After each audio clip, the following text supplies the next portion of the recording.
प्रिय दर्शकों नमस्कार।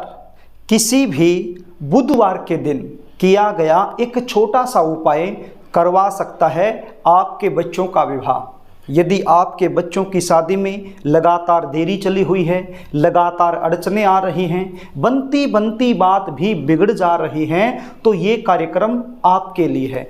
आज मैं आपको एक ऐसा सरल एवं सटीक उपाय बताने वाला हूं। यदि आपने इस उपाय को अच्छे से समझकर मेरे द्वारा बताए गए तरीके से किसी भी बुधवार के दिन कर दिया तो यकीन मान के चलिए आपके बच्चों की शादी के लिए कोई न कोई अच्छा प्रस्ताव जरूर आएगा और शादी फिक्स हो जाएगी। ये उपाय यदि बच्चे खुद करना चाहें तो खुद भी कर सकते हैं, लेकिन मुझे पता है आजकल के बच्चों के पास उपाय करने के लिए समय नहीं होता है। तो ऐसी सिचुएशन में माता पिता को ही उपाय करने होते हैं। इसलिए इस चैनल के माध्यम से जितने भी उपाय मैं बताता हूं उनमें से लगभग 80% उपाय ऐसे होते हैं जिन्हें माता पिता कर सकते हैं और अपने बच्चों की शादी में आ रही अड़चनों को दूर कर सकते हैं। कई बार बच्चों की जन्म कुंडली में ग्रह और नक्षत्रों के कुछ ऐसे दुर्योग बन जाते हैं जिसके चलते विवाह में लगातार विलंब होता रहता है। जन्म कुंडली का सप्तम भाव या फिर सप्तम भाव का स्वामी यदि पाप प्रभाव में आ जाए तो ऐसी सिचुएशन में रिश्ते आएंगे, बातें चलेंगी, लेकिन कोई भी बात, कोई भी रिश्ता सफलता तक नहीं पहुंच पाएगा, बीच में ही ब्रेक हो जाएगा। और यदि कई बार रिश्ता पक्का हो भी जाए तो अंत में जाकर के कोई न कोई ऐसी बात निकल कर सामने आएगी जिसके चलते रिश्ता टूट जाएगा। कभी लड़की वाले मना कर देंगे, कभी लड़के वालों की तरफ से ना हो जाएगी, देखने वाले आएंगे, देखकर चले जाएंगे, लेकिन किसी भी प्रकार का पॉजिटिव रिप्लाई सामने से आपको मिल नहीं पाएगा। आप इंतजार करते रहेंगे। प्रिय दर्शकों, यदि आप इन सारी समस्याओं से जूझ रहे हैं, परेशान हैं, तो आज चिंता करने की आवश्यकता नहीं है। आज जो उपाय मैं आपको बताने वाला हूं ये उपाय आपने कर देना है। कार्यक्रम को आगे लेकर के चलूं इससे पहले आपसे निवेदन करना चाहूँगा, यदि आप चैनल पर नए हैं और अभी तक आपने इस चैनल को सब्सक्राइब नहीं किया है तो चैनल को सब्सक्राइब जरूर कर लीजिए, क्योंकि इस चैनल के माध्यम से मैं लगातार विवाह से रिलेटेड सटीक जानकारियाँ देता रहता हूं। यदि आप चैनल को सब्सक्राइब करके रखोगे तो मेरी आने वाली जो भी नई वीडियो है उसका नोटिफिकेशन आपको तुरंत मिल जाएगा और वो वीडियो आप आसानी से देख पाएंगे। तो प्रिय दर्शकों, यदि आप मुझसे लगातार जुड़े रहना चाहते हैं अभी चैनल को सब्सक्राइब कर लीजिए। अब आप उपाय सुन लीजिए, इसको ध्यान से सुन लीजिए। पहले तो आप ये जान लीजिए ये उपाय आपने कब और कैसे करना है। ये उपाय आप किसी भी बुधवार के दिन कर सकते हैं। आप सुबह के समय भी कर सकते हैं और शाम के समय भी कर सकते हैं, वो आपकी मर्जी है। अब ये उपाय करने के लिए कौन कौन सी सामग्री आपके पास होनी चाहिए और किस तरीके से ये उपाय आपने करना है वो आप ध्यान से समझ लीजिए। ये पूरा उपाय मैं आपको प्रैक्टिकल करके दिखाऊंगा ताकि ये उपाय करने में किसी भी प्रकार की कोई गलती होने की गुंजाइश ना रहे।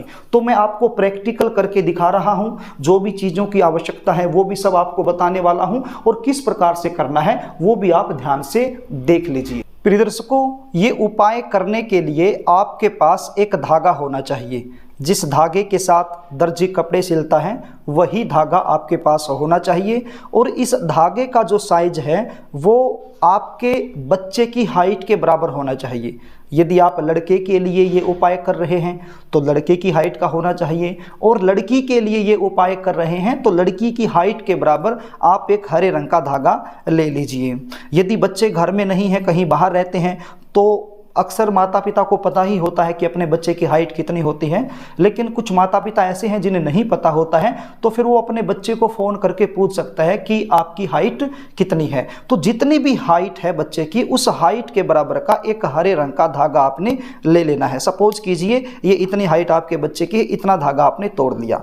अब इस धागे के अंदर आपने गांठ लगानी है। अब ये गांठ कितनी लगानी है? जिस उम्र में आपका बच्चा वर्तमान समय में चला हुआ है उतनी ही गांठें आपने लगानी है। सपोज कीजिए कि आपका बच्चा 25 साल का हो चुका है और 26वें साल में चला हुआ है, तो आपने इस धागे के अंदर 26 गांठें लगानी है। सपोज कीजिए कि आपका बच्चा 30 साल का हो चुका है और 31वें साल में चला हुआ है, तो फिर आपने 31 गांठें लगानी है। यानी कि जितनी भी उम्र में वो चला हुआ है वर्तमान समय में उतनी ही गांठें आपने इस धागे के अंदर लगा लेनी है। प्रत्येक गांठ के बीच में थोड़ा सा अंतर होना चाहिए। ये नहीं है कि एक ही जगह सारी गांठें लगानी है, नहीं, यहाँ से गांठें लगाना शुरू हो जाना है और आगे बढ़ते रहना है और यहाँ तक आपने पूरे धागे में उम्र के अनुसार गांठें लगा लेनी है। अब इसके अंदर गांठ लग गई, ये धागा यहाँ रख दीजिए। उसके बाद आप हरी दुर्वा ले लीजिए। हरी दुर्वा किस प्रकार से, ये देखिए, ये है हरी दुर्वा।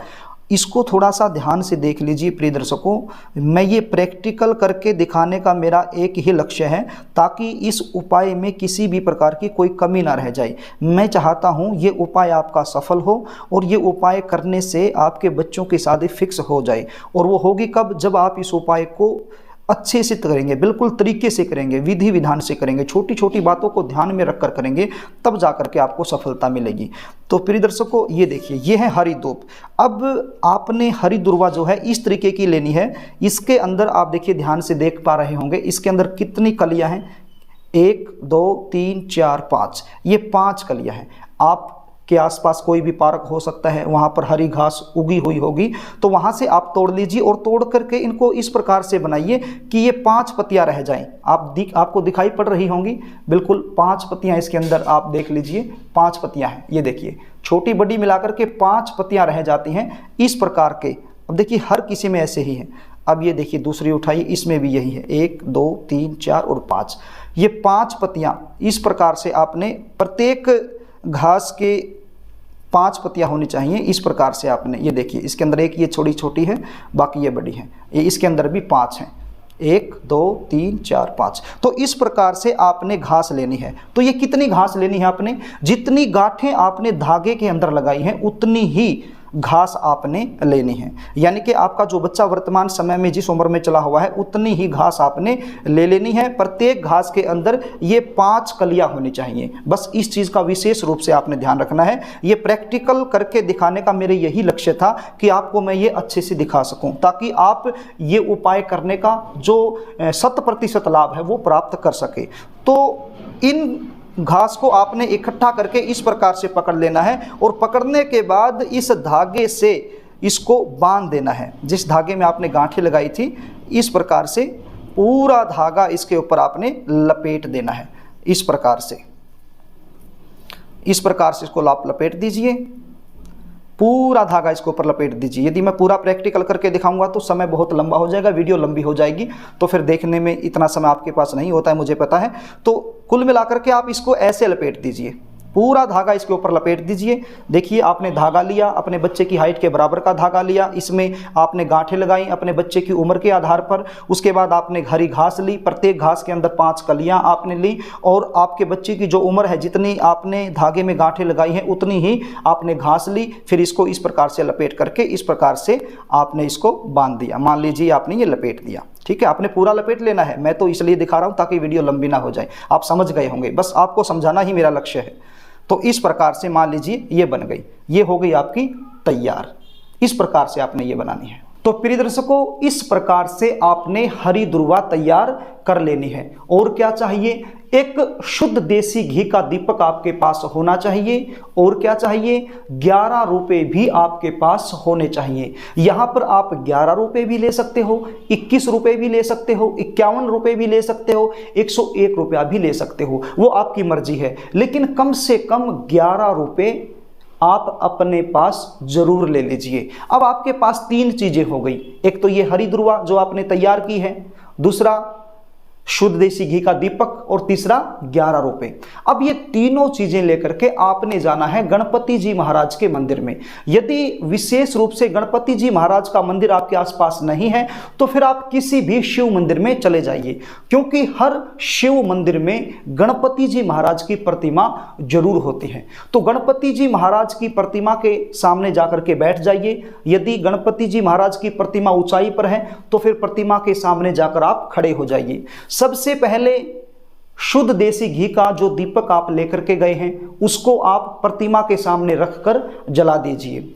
उसके बाद जो हरी दुर्वा आप लेकर के गए हैं उस हरी दुर्वा को अपनी मनोकामना बोलते हुए, अपने बच्चे का ध्यान करते हुए गणपति जी के कान में आपने उसको रख देना है। यानी कि गणपति जी का जो कान होता है उसके आसपास का जो भी हिस्सा होता है वहां पर कहीं पर भी उस हरी घास को आपने अटका देना है। उसके बाद ये 11 रुपए भी आपने गणपति जी महाराज की जो प्रतिमा है उसके सामने रख देने हैं। जहां पर आपने दीपक जलाया था वहीं पर ये 11 रुपए भी आपने रख देने हैं। उसके बाद आपने एक मंत्र का जाप करना है बैठ करके। जो गणपति जी महाराज की प्रतिमा है उसके सामने ही आपने बैठ करके एक मंत्र का जाप करना है। मंत्र कौन सा?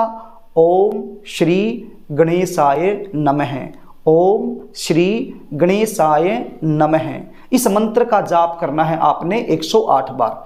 आप किसी भी माला की सहायता से भी आप ये जाप कर सकते हैं। एक माला इस मंत्र की आप कर दीजिए। यहाँ पर बस ध्यान एक बात का रखना है, तुलसी की माला भूल कर भी आपने नहीं लेनी है। तुलसी की माला को छोड़कर बाकी किसी भी माला का प्रयोग आप कर सकते हैं ये मंत्र जाप करते समय। और माला यदि आपके पास नहीं है तो फिर आप अपनी उंगलियों पर भी गिन सकते हैं। 108 बार इस मंत्र का जाप कर दीजिए और उसके बाद हाथ जोड़ करके प्रार्थना करिए गणपति जी महाराज से कि हे गणपति जी महाराज, आप तो विघ्नों को हरने वाले हैं, क्लेशों का नाश करने वाले हैं, बिगड़े हुए कामों को बनाने वाले हैं। मेरे बच्चों की शादी में लगातार देरी बनी हुई है, काफी समय से हम प्रयास कर रहे हैं लेकिन हम सफल नहीं हो रहे हैं। तो हे गणपति जी महाराज, आप कोई ऐसा चमत्कार करें जिसके चलते मेरे बच्चों की शादी फिक्स हो जाए।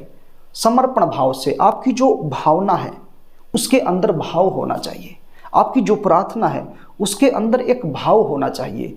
जितना भी भाव आपकी प्रार्थना में होगा उतना ही जल्दी आपका काम बनेगा।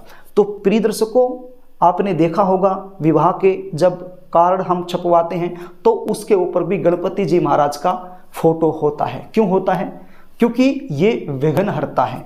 तो आपके बच्चों की शादी में जो भी विघ्न चल रहा है उसको ये हर लेंगे। ये उपाय करने से गणपति जी महाराज खुश हो जाएंगे और आपका काम बन जाएगा।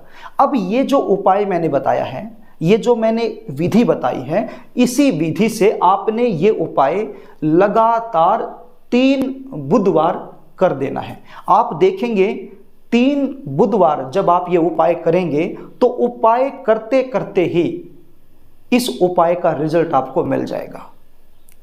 बच्चों की शादी के लिए कोई न कोई अच्छा प्रस्ताव जरूर आ जाएगा। तो प्रिय दर्शकों, ये उपाय आपने बुधवार के दिन जरूर करना है और 3 बुधवार लगातार कर देना है। मैंने बड़े ही सरल तरीके से आपको बताने की, समझाने की कोशिश की है। यदि आप अपने बच्चों की जन्म कुंडली का विश्लेषण मुझसे करवाना चाहते हैं, जानना चाहते हैं कि बच्चों की जन्म कुंडली में ऐसा कौन सा दुर्योग बन गया जिसके चलते बच्चों की शादी में लगातार देरी बनी हुई है, जबकि आपके बच्चे दिखने में सुंदर हैं, अच्छी खासी जॉब कर रहे हैं, व्यापार कर रहे हैं, लेकिन फिर भी शादी में अड़चन आ रही है, ऐसा क्यों हो रहा है? यदि आप इस क्यों का जवाब जानना चाहते हैं और अपने बच्चों की जन्म कुंडली के आधार पर जल्दी शादी होने के सटीक उपाय मुझसे जानना चाहते हैं तो स्क्रीन पर दिए गए व्हाट्सएप नंबर पर आप अपनी समस्या टाइप करके मेरे पास भेज सकते हैं, या फिर अपने बच्चों की जन्म डिटेल लिखकर मेरे पास भेज सकते हैं और जन्म कुंडली का सटीक विश्लेषण मुझसे करवा सकते हैं। जन्म कुंडली विश्लेषण की हमारी फीस होती है, वो फीस आपको पे करनी होती है, उसके बाद आपको पूरी जानकारी दे दी जाती है। तो प्रिय दर्शकों, यदि आपको ये कार्यक्रम अच्छा लगे तो इसको लाइक कर देना और इस वीडियो को शेयर भी कर देना ताकि आप पुण्य के भागीदार बन सके। और यदि आप मुझसे लगातार जुड़े रहना चाहते हैं, आपको हमारे कार्यक्रम अच्छे लगते हैं, तो फिर यदि चैनल आपने सब्सक्राइब नहीं किया है तो चैनल को सब्सक्राइब ज़रूर कर लेना। आज के लिए बस इतना ही, आगे फिर मिलेंगे, तब तक के लिए नमस्कार।